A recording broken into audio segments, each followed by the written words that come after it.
O projeto aqui, seguro um projeto que nossa carga, maneira que a ideia na bindilante, e me tem que bisa, que dentro do processo aqui, nós estamos a buscar ingrediente que por link, lo que naturalmente cultura está significando na Aruba, pero trazer back para geração nova, nos young nan, e isso não digo carguele, no futuro manter na primeiro lugar e carguele para nós, também por aí interesse em ele. Hopi aya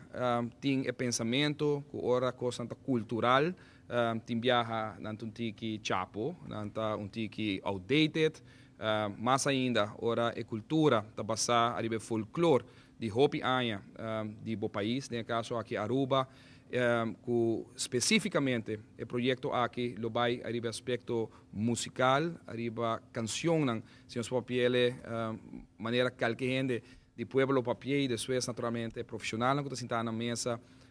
e de presença também de uma quantidade de artistas local, de uma geração, se me pode chamar jovem,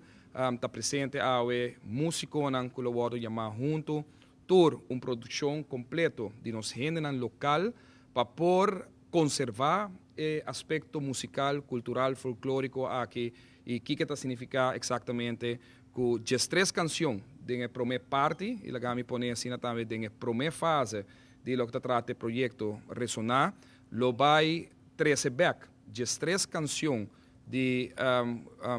vai assim autor local e de canção que estava assim importante da história de Aruba para lo que trata sua cultura, trazer back dilante de voz e segundo a música e tono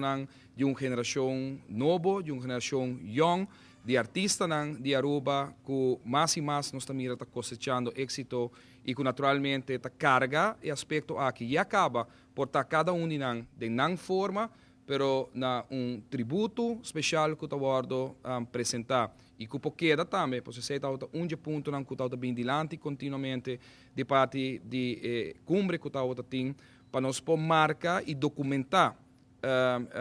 hopi de aspecto que hopi bia nós está esse projeto para nós ter documentar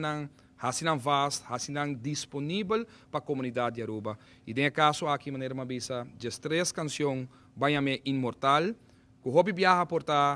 na rádio hasta pouco to waro escuchar se não waro trecido de artista aqui de uma forma dilante e a intenção está que agora que de uma qualidade hopi alto de voz de uma geração nova de artistas de Aruba essa aqui para documentar, para pôr de uma produção que pode disponível também para a comunidade de Aruba em geral.